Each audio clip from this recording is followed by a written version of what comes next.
Mas Aidan, Andrea, Mas Pandi, Mas Manu, Mas Bawaris, ada ya? Yang ada siapa lagi? Masih di jalan. Pantesan nggak ada perempuan. Ada yang sakit juga Pak. Oh, ada satu.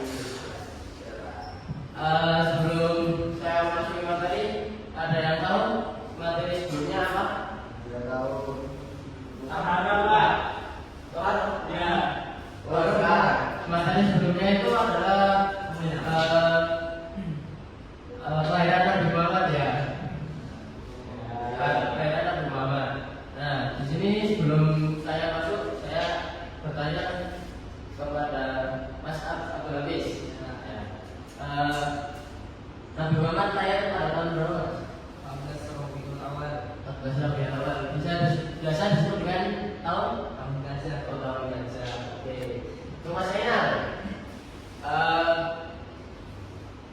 waktu Nabi lahir itu terjadi kejadian apa Mas? Waktu Nabi lahir kejadian banjir bandang Pak. Banjir bandang. Ya silakan masuk Mas. Oh enggak Pak. Ya betul. Dan pas waktu Nabi lahir itu ada kejadian penyakit apa Mas? Oh, enggak Pak.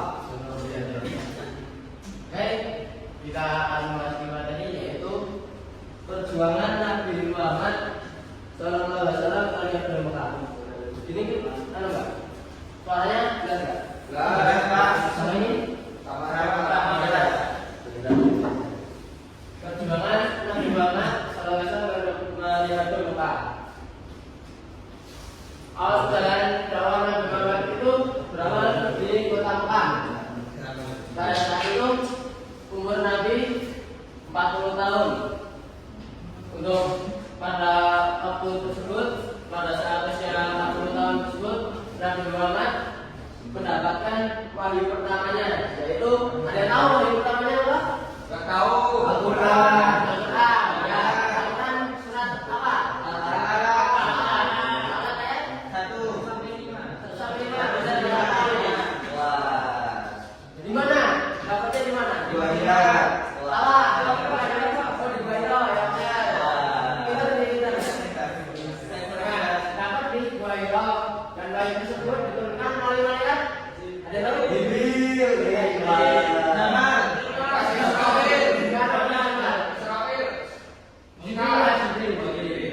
Kemudian Nabi Muhammad itu diperintahkan oleh Allah Subhanahu Wa Taala untuk berdakwah atau menyebarkan agama Islam pada saat itu, yaitu yang wahyunya berupa Al-Quran.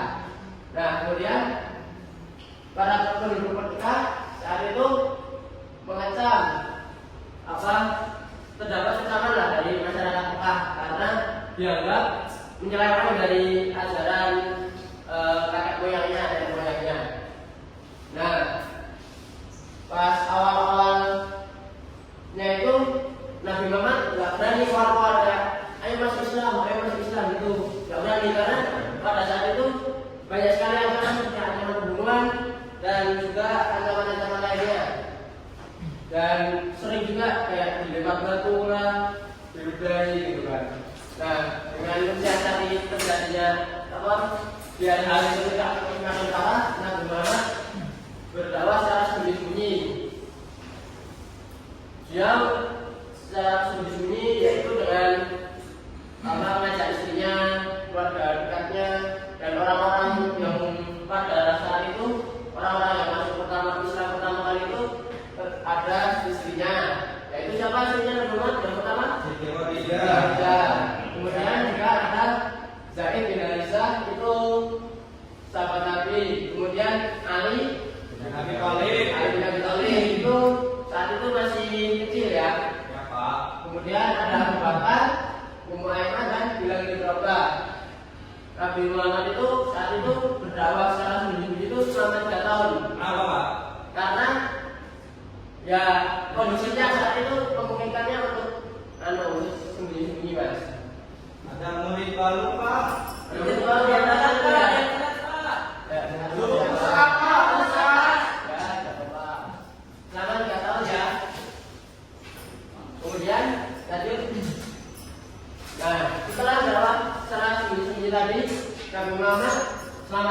kan Jawa Juni. Kemudian Nabi Muhammad memulai dengan cara terang-terangan.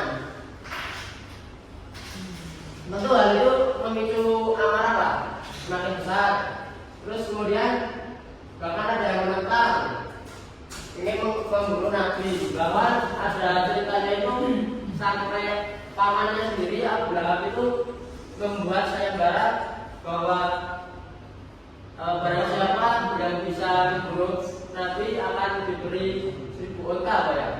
Pada saat itu unta sekitar ya 40 juta alias. Nah, kemudian pada saat ini Nabi ini tadi Abu Lahab dan istrinya, mereka berdua terus saja mencemooh dan menyiksa Nabi hingga dilempari kotoran unta pada saat itu.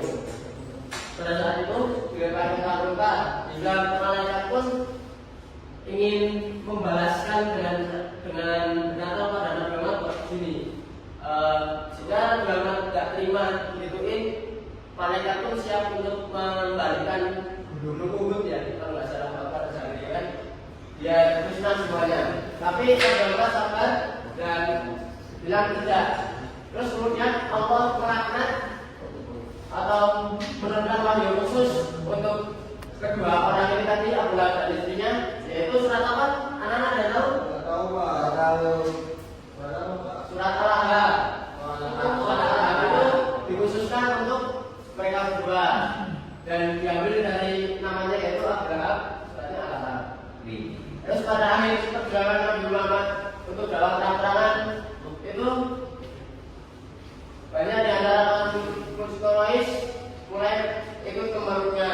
Di antaranya adalah Hamzah, paman Nabi, dan Umar bin Khattab, salah satu orang yang paling ditakuti. Kemudian di sini ada hambatan dan strategi Nabi Muhammad pada saat di Mekah.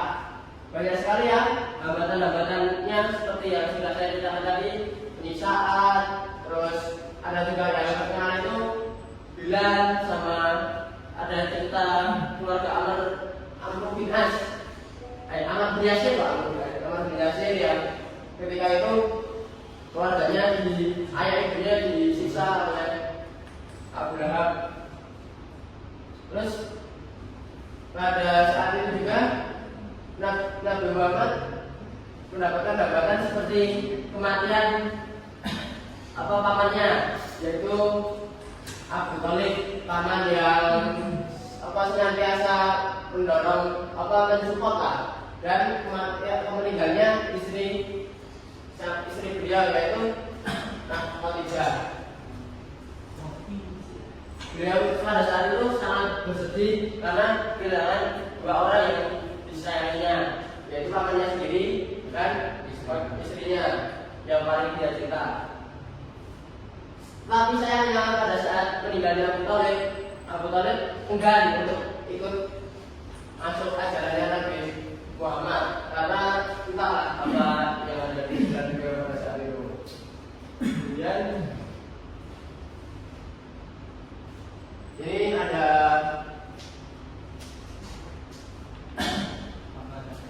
hambatan setelah gambaran singkatnya strategi yang dilakukan Nabi Muhammad pada saat dalam Mekah itu sebagai berikut.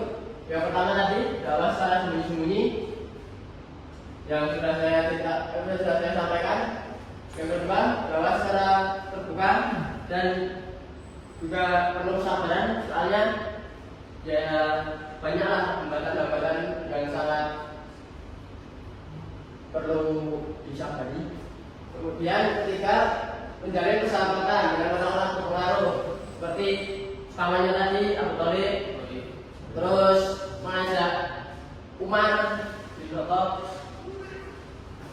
terus kemudian ada 4, mengajak hijrah ke Abbasiyah. Abbasiyah itu di daerah Ethiopia ya, itu sekarang dipimpin oleh Raja Najasyi yang adil dan memberi perlindungan kepada umat Islam. Jadi Raja Abbasiyah pada zaman itu mendukung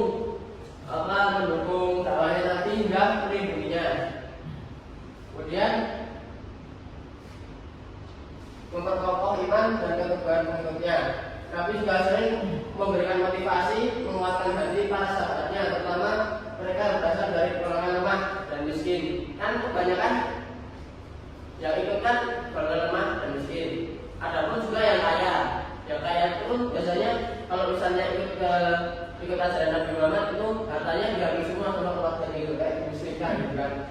Seperti kalau yang rumah gadis itu seperti budak Bilal bin Rabah dan keluarga Yasir tadi yang sudah saya sebutkan. Nah, ini ada penugasan kelompok ya. Nah ini silakan membagi dalam 3 kelompok. Mau bagi sendiri apa tadi? Bapak yang bagi aja. Bagi ya. Tony sana 1, 2. Nah sini 2. Ini banyak juga. Ini nomor 1 mencari ya. Analisis strategi dalam yang ini poin 1 ya. Yang poin 2 poin 2. Yang poin 3 poin 3. Oke. Saya beri waktu 1 jam, Pak.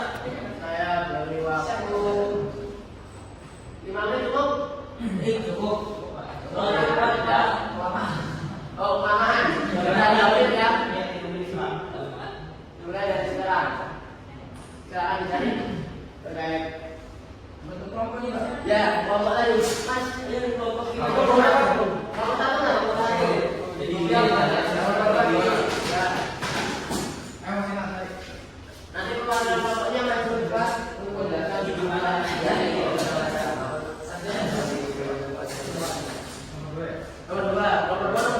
nomor 2 ya. Pak, yang main game, Pak. Wes, enggak. Ini jadi materi, Mas. Oh, materi materi ya, Pak. Ini bukan materi ya, ini, Mas. Ini kan saya lagi kirim. Oh, ini. Ini berdua.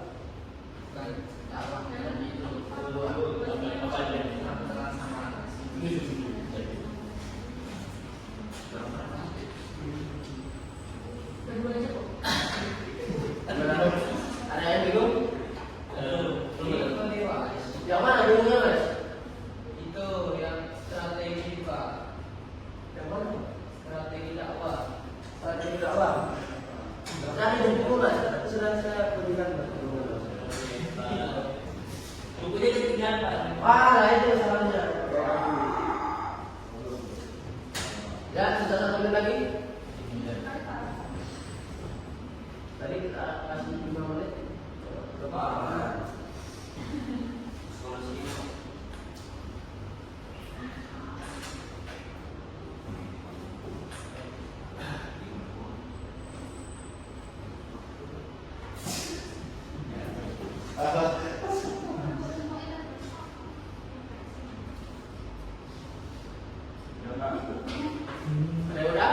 Ya udah disimpan dulu.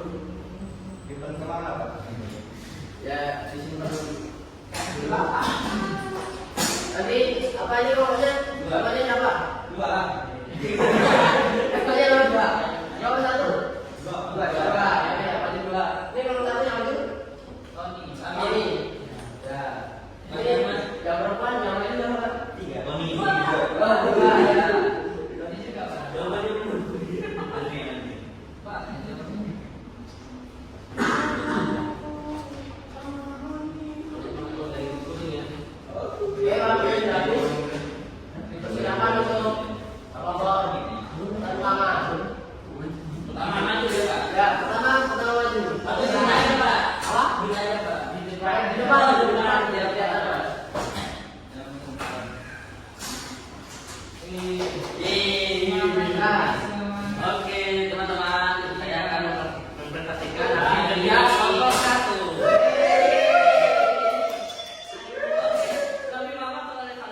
melihat Islam sebagai ancaman terhadap kekuasaan dan tradisi mereka yang mengakibatkan penolakan keras dan strategi untuk menghentikan penyebaran agama Islam. 2. Penyiksaan fisik. Banyak pengikutnya seperti Bilal bin Rabah mengalami penyiksaan untuk memaksa mereka masuk Islam. Memboikotan sosial. Kaum Quraisy menerapkan pemboikotan terhadap Nabi dan pengikutnya, melarang interaksi sosial dan ekonomi. Keempat, propaganda negatif. Penyebaran fitnah dan berita bohong bertujuan merusak reputasi Nabi Muhammad SAW. Dan 5, ancaman dan tawaran. Pemimpin Quraisy berusaha menggoda atau mengancam Nabi untuk menghentikan dakwahnya. Pokoknya banyak hambatan dalam dakwah Nabi SAW, entah ancaman, entah penyiksaan, entah dilemparkan dengan tai binatang dan sebagainya. Nabi selalu sabar untuk menyebarkan ajaran Islam sampai hari ini diterima dan banyak pengikutnya.